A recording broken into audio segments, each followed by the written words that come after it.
हाँ भाई, क्वेश्चन कौन सा था हम लोग का? निकालो किताब, काम खत्म इसका। जैसे एक्टिविटी हम लोग पढ़ते थे वैसे ही पढ़ना। चलो,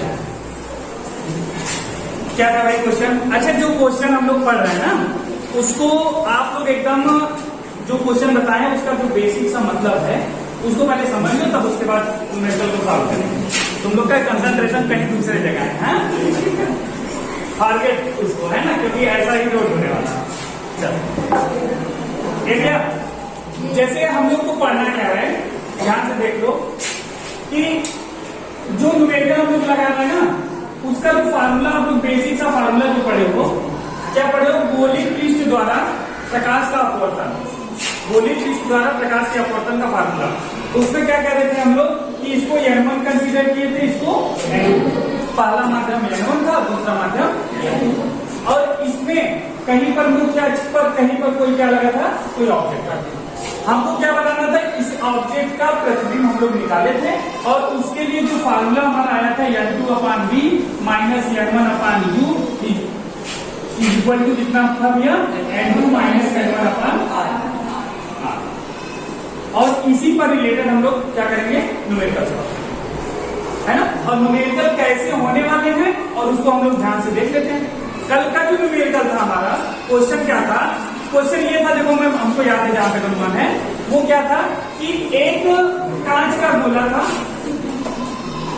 है ना, और उसकी त्रिज्या 3 सेंटीमीटर, 3 सेंटीमीटर त्रिज्या थी। इसका मतलब व्यास कितना था? 6 सेंटीमीटर।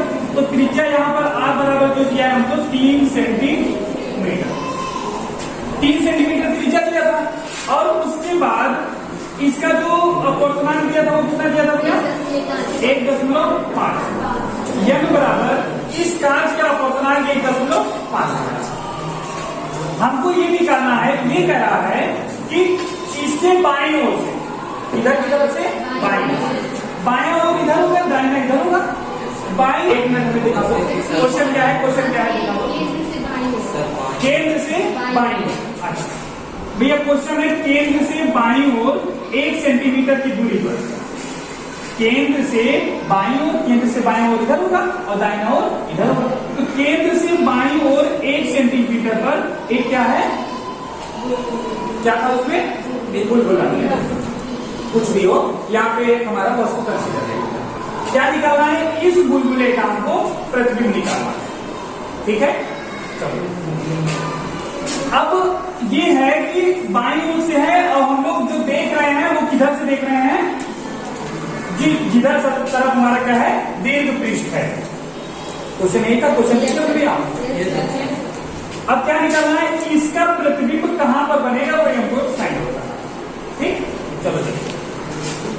अगर हम लोग देखा जाए, अगर यहां से हम लोग देख रहे हैं इसको, मान लेते हैं देख यहां से रहे हैं भाई, ये हमारी आंखें यहां पर, इस पृष्ठ से हम लोग देखना स्टार्ट करते हैं।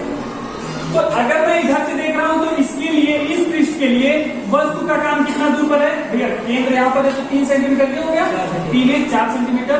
तो हमारा जो U का काम करेगा, फार्मूला यही अप्लाई करना है। तो U बराबर हमारा कितना है? 4 सेंटीमीटर। U बराबर 4 सेंटीमीटर। अच्छा, नाप कहां से रहे हैं हम लोग? यहां से। प्रकाश इधर की तरफ जाएगा, अपवर्तित होगा, कहीं ना कहीं उसका प्रतिबिंब बनेगा। कहां प्रतिबिंब बनेगा? मतलब B का मान हमको फाइंड करना है। ये B का मान नहीं पता है, U का मान दिया है, R का मान क्या करना है? यहां से देखेंगे R का मान कितना होगा। तो B का मान हमको निकालना है, U का मान हमको दिया है। एक चीज याद रख लेंगे, हम लोग पढ़े हैं, अगर जो लाइट हमारी आ रही है उसके विपरीत दिशा में हम लोग अगर दूरी नापते हैं, प्रकाश की विपरीत दिशा में दूरी नापते हैं तो माइनस साइन के साथ लेते हैं। तो यहां से यहां तक की डिस्टेंस ले रहे हैं तो U की वैल्यू क्या हो जाएगी?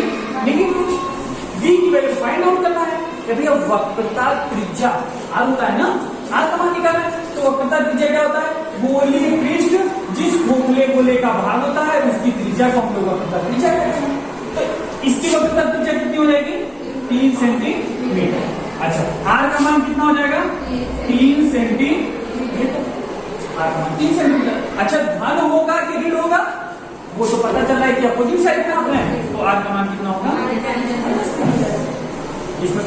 परेशानी नहीं। वैल्यू पुट करते हैं। अच्छा, N2 कौन होता है भैया? जिस माध्यम से प्रकाश जाता है। N2 कौन होता है? जिसमें प्रकाश जाता है। N1 जिसमें से जाता है। तो किसमें से जा रहा है? तो N1 का काम हमारा ये करेगा। N2 जिसमें प्रकाश जा रहा है, जिसमें किसमें? जहां पे प्रतिबिंब को बनना है, जहां से हम लोग प्रतिबिंब को देख रहे हैं। तो प्रतिबिंब कहां से देख रहे हैं? बाहर से देख रहे हैं। तो ये हमारा क्या काम करेगा? N2 का। तो N2 वाई में जा रहा है तो इसका अपर्तनांक कितना? 1।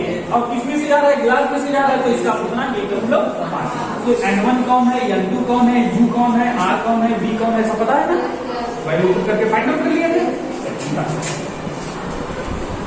ये तो बातें समझ में आ गई। कैलकुलेशन इधर करते हैं भाई। N2 की वैल्यू कितना है? N2 की वैल्यू कितना है? 1/V का मान क्या है? फाइंड आउट करना है। माइनस N1 का मान कितना है भैया?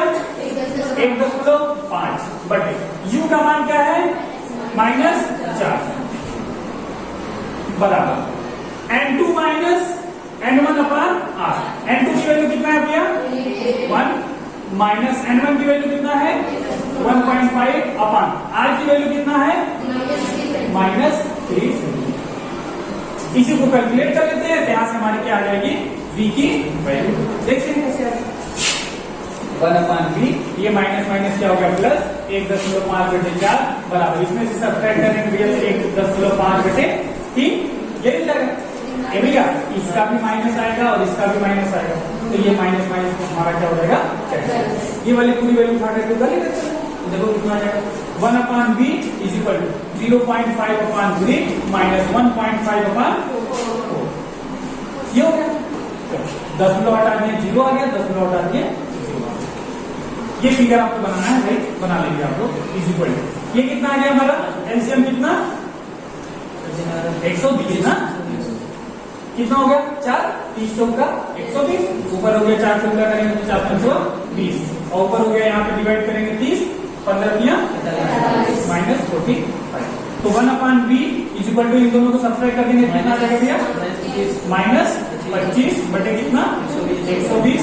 तो यहाँ पे हम लोग क्या करते हैं? अपोजिट कर दें तो V इज इक्वल टू कितना? अच्छे काट दें 50-25 और ये हो जाएगा 5 दूनी 10 5 20। तो V is equal to opposite कर दें कितना आ जाएगा? 24 बटे 5। तो V इज इक्वल टू आ गया कितना? 5 24 और 5 8 40। -4.8 सेंटीमीटर पर क्या बनेगा? इसका प्रतिबिंब बनेगा। कितना? -4.5 सेंटीमीटर। -4.5 सेंटीमीटर कहाँ होगा? 4.8 सेंटीमीटर। तो 4.8 सेंटीमीटर कहाँ होगा? यहां तक तो वस्तु रखा है। माइनस मतलब क्या? इधर की डायरेक्शन में हमको नापना है ना। माइनस मतलब क्या? इधर के डायरेक्शन में नापना है। तो 4 तो यहाँ पे था, 0.8 मीटर, 0.8 सेंटीमीटर इधर से। तो कैसे 0.8 सेंटीमीटर होगा? थोड़ा देखो यहाँ पे, इसका यहाँ पे रियल इमेज देखो भैया। हमने बताया है कि अगर मैं यहाँ पर एक परपेंडिकुलर ड्रा करूं, परपेंडिकुलर कहां से जाता है? अगर ये है तो परपेंडिकुलर सर्कल है, ये ना एक तरह से सर्कल है, तो परपेंडिकुलर इसका कहां से जाएगा? इसके सेंटर से होकर जाएगा। तो सेंटर से होकर के जाएगा। तो अगर देखो यहाँ पे प्रकाश का अपवर्तन कहां से हो रहा है? सघन माध्यम से विरल माध्यम। अब सघन से विरल में जा रहा है तो अभिलंब से दूर भागेगा, अभिलंब से दूर भागेगा। तो अभिलंब जाना चाहिए था इसको सीधे, अभिलंब से दूर भाग करके हल्का सा झुक जाएगा, हल्का सा झुकेगा ना। अब अगर मैं इसको डाट डाट डाट डाट करूंगा तो कहीं ऐसे पीछे आकर तो एग्जैक्ट इसका क्या बन रहा है इमेज? यहाँ पे। तो जो प्रतिबिंब की दूरी होगी, तो प्रतिबिंब की दूरी कहां पे होगी? 4.8 सेंटीमीटर। 4.8 सेंटीमीटर। बस समझ आ गया? 4.8 सेंटीमीटर जिस दृष्टि से वो देख रहा है उसका आंसर ये। कोई दिक्कत परेशानी नहीं। बाय द वे अगर आंसर स्क्रीन को आंसर में गलत दिया हो तो छोड़ देंगे, ठीक? नहीं समझ में आया? कोई दिक्कत परेशानी? अब फिर से समझ लेते हैं एक बार। गोलीय पृष्ठ द्वारा अपवर्तन का फार्मूला क्या होता है? N2/V minus N1/U is equal to N2 minus N1/R। ये तो क्लियर है? अच्छा, अगर गोलीय पृष्ठ है, N2 का काम कौन करता है? जिसमें प्रकाश जाता है। N1 का काम करता है जिसमें से प्रकाश जाता है। यही तो? अच्छा, हमको क्या दिया था? एक गोली, एक गोला है कांच का, जिसमें क्या है कि उसके अक्ष के, उसके क्या है, व्यास के समांतर केंद्र से बाईं ओर एक क्या रखा है? बुलबुला है। बुलबुला है। इस बुलबुले की दूरी कितना है? केंद्र से बाईं ओर 1 सेंटीमीटर। 3 सेंटीमीटर की त्रिज्या है, तो केंद्र से बाईं ओर 1 सेंटीमीटर कितना हो जाएगा पूरा 4 सेंटीमीटर। 4 सेंटीमीटर हो गया। अब ये देखो हमारा काम क्या करा है, इस पृष्ठ के लिए यह हमारा वस्तु का काम कर रहा है। इमेजिनरी इसका जो हमको बनेगा, जो हमको महसूस होगा, ये ऐसे बोला है ना, ये बोला है ना। अब यहाँ पे क्या है, इसका जो व्यास है, व्यास के कहीं पर हमारा रखा हुआ वस्तु है। हमको जो प्रतीक होगा बाहर से वो अलग प्रतीक होगा। प्रतीक कहां पर होगा, 4.8 सेंटीमीटर पर। हमने कैलकुलेट कर लिया। अभी के लिए यहाँ पर है, हमसे पूछ रहा प्रतीक कहां पर होगा उसको बताइए। समझ में आ रहा है? अच्छा, तो प्रतीक कहां पर होगा उसको कैलकुलेट करने के लिए हम लोग क्या फार्मूला ये वाले यूज कर लिए। ये गोले पृष्ठ है ना। अच्छा, तो यहाँ पे वैल्यू पुट करेंगे तो u की वैल्यू कितना है, -4 सेंटीमीटर, और v की वैल्यू हमको फाइंड आउट करना है, मतलब प्रतिबिंब कहां पर बनेगा। और r का मान कितना है, -3 क्यों नहीं है भैया, ये क्या है माइनस, या 3 क्या है, गोले वक्रता त्रिज्या है ना। तो वक्रता त्रिज्या, तो ये जिस गोले का भाग होगा उसकी त्रिज्या को वक्रता त्रिज्या कहेंगे। तो इसकी त्रिज्या कितनी है, 3 सेंटीमीटर। तो 3 सेंटीमीटर यहाँ पे r की वैल्यू कितना रख देंगे, माइनस कहाँ रख देंगे, क्योंकि वो प्रकाश के विपरीत दिशा में है। तो सब वैल्यू उठा करके यहाँ पे पुट करके कैलकुलेट कर दिए हैं।